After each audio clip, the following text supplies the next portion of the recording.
Let us see, my dear students, before starting exercise, miscellaneous part of this exercise, we are going through the one concept, that is concept of interchanging of inverse functions. मतलब sign inverse को cos inverse में यदि convert करना है तो कैसे आप easily convert कर सकते हो, या साइन इन्वर्स को टेन में या टेन को कॉस में, इस तरीके से यदि अपने को इंटरचेंजिंग करने हैं तब अपने कैसे इंटरचेंजिंग कर सकते हैं। देखो बेटा, अपने एक चीज़ जानते हैं कि जो पहले अपने पास साइन थीटा का फॉर्मूला था वो क्या था, परपेंडिकुलर अपॉन हाइपोटेनियस था। कॉस थीटा का जो फॉर्मूला था वो क्या था, बेस अपॉन हाइपो था। टेन थीटा का जो फॉर्मूला है अपने पास वो है परपेंडिकुलर अपॉन बेस। इसी तरीके से कॉट थीटा का जो फॉर्मूला है वो है बेस अपॉन परपेंडिकुलर। इसी तरीके से जो सेक थीटा का फॉर्मूला है मेरे पास वो है हाइपोटेनियस अपॉन बेस, और कॉसेक थीटा का जो फॉर्मूला है वो है मेरे पास हाइपोटेनियस अपॉन परपेंडिकुलर। इन सभी फॉर्मूलाज में से यदि मैं थीटा निकालना चाहूँ यहाँ से तो क्या करूँगा, देखो थीटा यहाँ से कैसे निकलेगा, थीटा यहाँ से निकलेगा sign inverse P upon H कर देंगे। इसी तरीके से यहाँ पे मैं क्या कर दूँगा, cos inverse B upon H कर दूँगा। यहाँ पे मैं tan inverse P upon B कर दूँगा। यहाँ पे यदि मेरे को थीटा निकालना है तो cot inverse B upon P कर दूँगा। थीटा निकालना है तो sec inverse B upon H कर दूँगा, और यहाँ से यदि थीटा निकालना है तो cosec inverse P upon B कर देंगे। इसका मतलब क्या है कि sine inverse P upon H, देखो sine inverse P upon H यदि है अपने पास तो उसको अपने इक्वल टू में लिख सकते हैं cos inverse B upon H. इसको मैं लिख सकता हूँ tan inverse P upon P. इसी तरीके से मैं इसको लिख सकता हूँ cot inverse B upon P. इसी तरीके से मैं इसको लिख सकता हूँ sec inverse B upon H, और इसी तरीके से मैं इसको लिख सकता हूँ cosec inverse H upon sorry बेटा एच अपॉन पी लिख सकता हूँ। आई समझ में बात। तो ये सारे इंटर रिलेशंस हैं। यहाँ पे जो P है वो स्टैंड करता है परपेंडिकुलर के लिए, B जो है वो स्टैंड करता है बेस के लिए, और H जो है वो स्टैंड करता है हाइपोटेन्यूस के लिए। यदि इसमें से कोई भी पार्ट आपके पास मिसिंग है तो अपने पास एक पाइथागोरस थ्योरम है, that is P square plus B square equal to H square.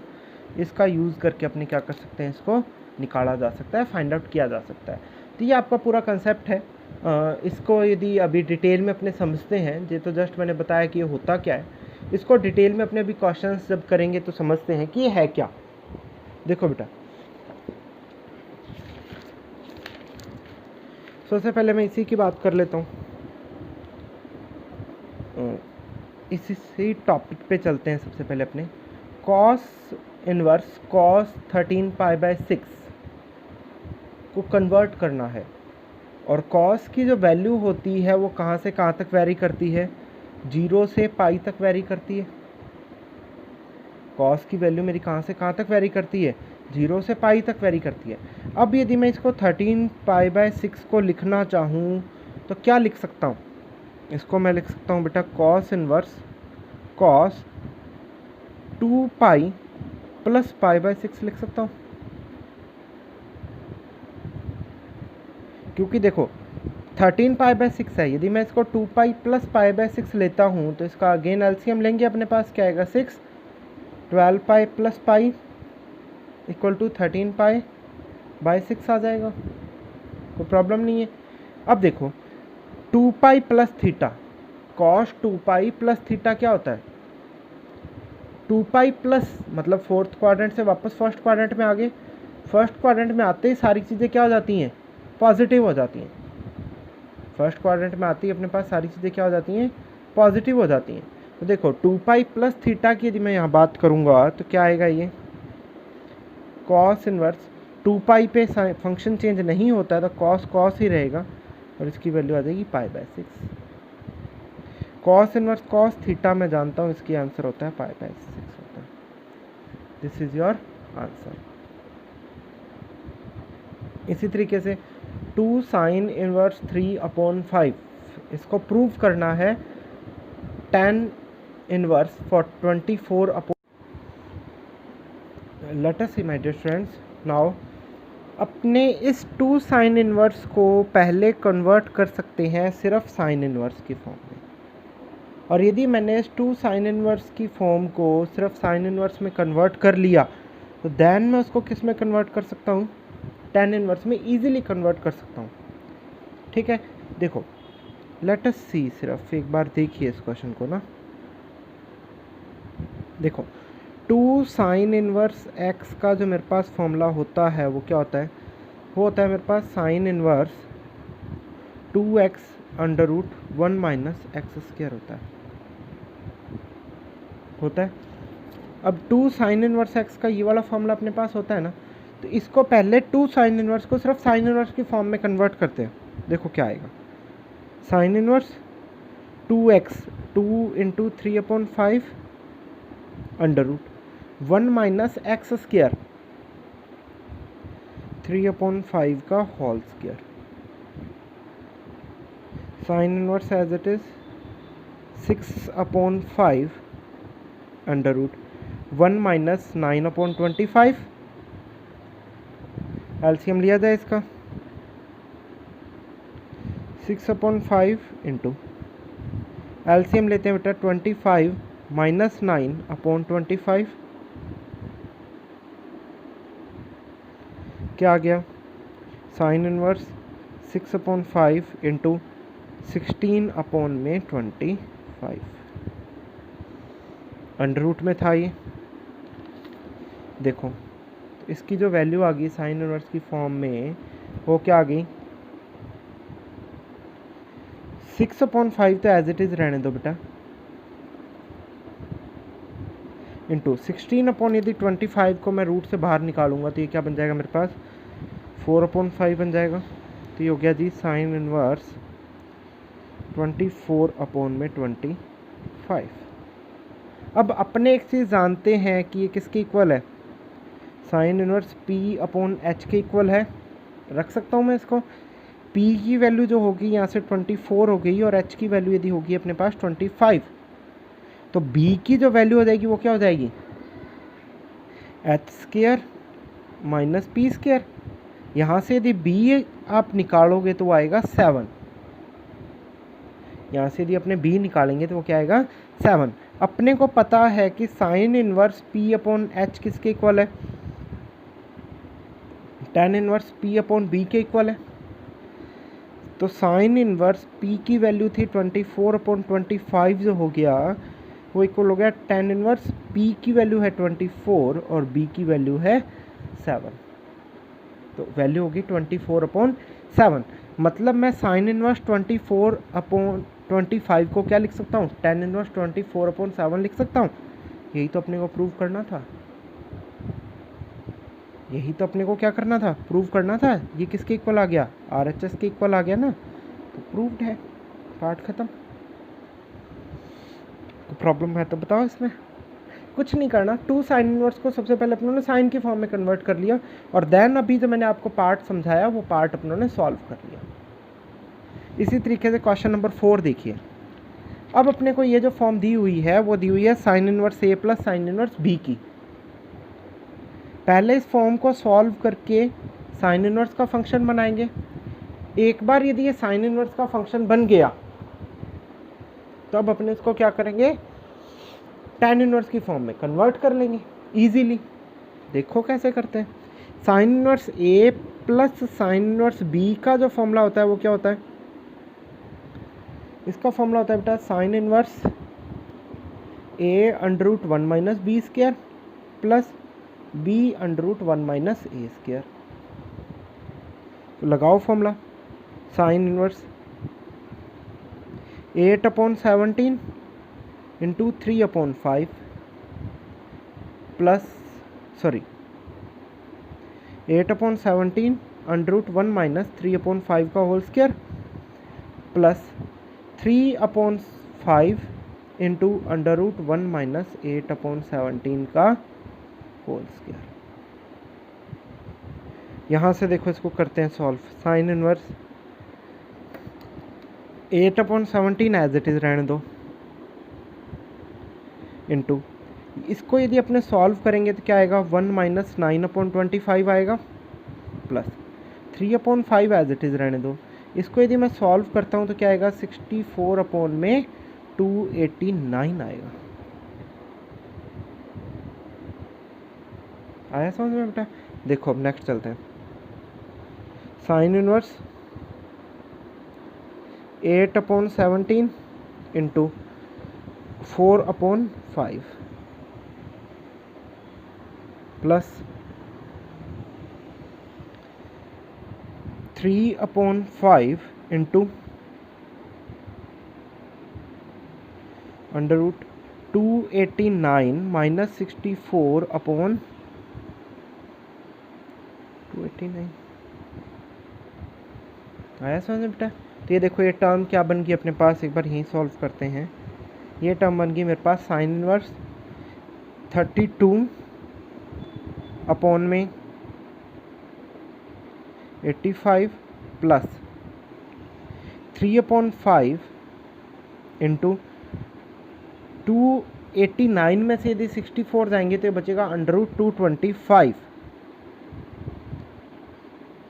Upon 289 का बचेगा बेटा 289 ही। देखो ये पार्ट आ गया अपने पास। अब इसको करो सॉल्व आगे।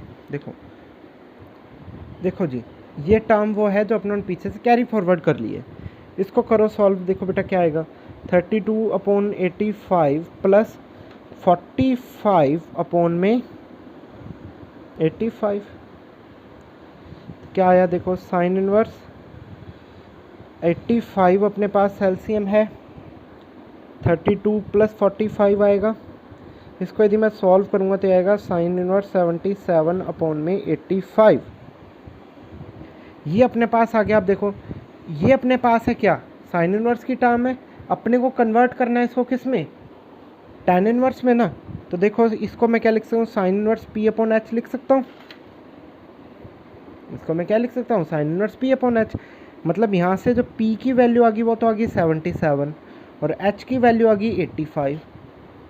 अब जब आप यहाँ से h² = p² mine plus b² करके b की वैल्यू निकालोगे तो आएगी 36। तो साइन इनवर्स P/H को मैं क्या लिख सकता हूँ, tan इनवर्स P/B लिख सकता हूँ। तो साइन इनवर्स 77/85 जो था वो किस फॉर्म में लिखा गया, परपेंडिकुलर की वैल्यू तो है मेरे पास 77 और बेस की वैल्यू आ गई 36। ये अपना आंसर हो गया। इसको आप एक बार सॉल्व कर लीजिएगा, आएगा यही। इज़ इट क्लियर बेटा? चलें अपने नेक्स्ट क्वेश्चन पे। Let us see my dear students, this is a very easy question for you. आपको डायरेक्टली दिया हुआ है cos इनवर्स A और cos इनवर्स B, और जो आंसर पूछा है वो भी अपने को cos इनवर्स की फॉर्म में ही पूछा है। तो एक चीज़ मैं आपको बहुत पहले ही क्लियर कर देता हूँ, कुछ भी हो फॉर्मूले को किसी भी फॉर्म में कन्वर्ट हो रहा हूँ ना, एक बार मान लो यहाँ मेरे को cos इनवर्स नहीं चाहिए होता, मेरे को यहाँ पे sec चाहिए होता है, cot चाहिए होता है, कुछ भी चाहिए होता ना, तो एक बार आप फॉर्मूला लगा के उसको एक सिंगल टर्म में कन्वर्ट कर लो। यदि वो एक सिंगल टर्म में एक बार कन्वर्ट हो गया ना, देन आप इजीली उसको क्या कर सकते हो, इंटरचेंजिंग के फॉर्मूले लगा सकते हो, है ना। तो देखो इसको क्या करेंगे अपने, अब cos इनवर्स 4/5 और cos इनवर्स 12/13 है, तो cos inverse A plus cos inverse B हो गया। क्या लगाएंगे फॉर्मूला अपने, cos inverse A plus cos inverse B का जो फॉर्मूला होता है वो क्या होता है, cos इनवर्स AB, यहाँ प्लस है तो यहाँ आएगा माइनस √1 माइनस A² और √1 माइनस B²। लगाओ फॉर्मूला। यहाँ पे करना क्या है, फॉर्मूला ही तो लगाना है। cos inverse A into B मतलब 4/5 इंटू 12/13 माइनस √1 माइनस 4/5 का whole square and under root 1 minus 12/13 का होल स्क्वायर। फॉर्मूला लगा दिया अपनों ने। अब कुछ भी नहीं करना, अब इसकी कैलकुलेशन करो और कैलकुलेशन करके इसको सॉल्व करो। फाइनल आंसर जो आएगा वो अपने पास आएगा cos inverse 33/65। Nothing is there ना। चलो आते हैं क्वेश्चन नंबर 6 की तरफ। यहाँ पे आके कहानी थोड़ी सी पलट गई। अब कहानी उसने क्या पलटी है ये देखो। कहानी उसने पलटी है जी, अब तक तो वो या तो साइन इनवर्स दे रहा था या कॉस इनवर्स दे रहा था। अब उसने कॉस और साइन कर दिए मिक्स। मतलब जो अपने कन्वर्जन पहले कर रहे थे वही कन्वर्जन अब करना, जो कन्वर्जन अपने पहले बाद में कर रहे थे, आंसर निकलने के बाद एक फॉर्म में कन्वर्ट हो जाता था, तब अपने जो करते थे वही अब करना पड़ेगा पहले। देखो अब अपने इस कॉस इनवर्स को यदि साइन इनवर्स में कन्वर्ट करें तो ये फॉर्मूला बन जाएगा sign inverse A plus sine inverse B. तो मैं साइन इनवर्स की फॉर्म में ही आंसर आ जाएगा, तो वही तो अपने को चाहिए ना। यदि मैं इस साइन इनवर्स को कन्वर्ट करता हूँ कॉस इनवर्स में, तो पहले तो मैं साइन इनवर्स को कॉस इनवर्स में कन्वर्ट करूँगा और फिर वापस उसको जो आंसर आएगा वो कॉस इनवर्स की फॉर्म में आएगा, तो उसको वापस अपने कॉस इनवर्स में साइन इनवर्स में कन्वर्ट करते बैठेंगे, कोई मतलब नहीं है। तो पहले इसको सॉल्व कर लिया जाए। कॉस इनवर्स को ही कन्वर्ट करते हैं।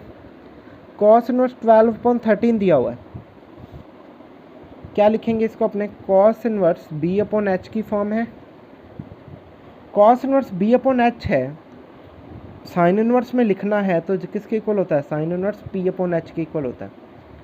मतलब बेस है, हाइपो है, मेरे को परपेंडिकुलर चाहिए, तो h² इक्वल टू होता है बेटा p² प्लस b²। मतलब 13 का जो स्क्वायर है वो किसके इक्वल होता है? परपेंडिकुलर स्क्वायर नहीं पता, प्लस बेस स्क्वायर मतलब 12 का square. 169 equal to b² plus 144। तो b² की जो वैल्यू होगी वो क्या होगी? 25 होगी। तो b की वैल्यू आ गई मेरे पास, p² की जो वैल्यू होगी वो 25 होगी, तो p की जो वैल्यू आ गई वो आ गई 5। तो यहाँ से अपने पास देखो अब cos inverse b/h sine inverse p/h है, तो जो इसको यदि मैं साइन इनवर्स की फॉर्म में लिखूँगा तो 5/p की वैल्यू 5 है, h की वैल्यू 13 है। ये क्या आ गया? कॉस इनवर्स 12/13 का 5/13 लिख सकते हैं। तो रखो यहाँ पे देखो, साइन इनवर्स 12/13 को मैं क्या लिख सकता हूँ? 5/13 लिख सकता हूँ। और ये क्या हो गया? Sine inverse 3/5। Sine inverse A plus sine inverse B, easiest formula of the world A 1 माइनस b² plus A B under root 1 minus a²। क्या दिक्कत है? बहुत इजी है। देखो अब हो गया, कुछ नहीं करना, कैलकुलेशन करते जाओ। 1 minus 9/25 plus 3/5 as it is, 1 minus 25/169। Solve कर लीजिएगा, यही आंसर आएगा जो अपने को चाहिए। जब आप सॉल्व करोगे तो वही आंसर आएगा जो अपने को चाहिए। So guys you have to complete this exercise till question number 8 now. आपको क्वेश्चन नंबर 8 तक इसको कंप्लीट कर लेना है। कल मैं आपको क्वेश्चन नंबर 9 से आगे के क्वेश्चंस बता दूंगा और फिर अपने वो भी कंप्लीट कर लीजिएगा। Thank you guys, have a nice day.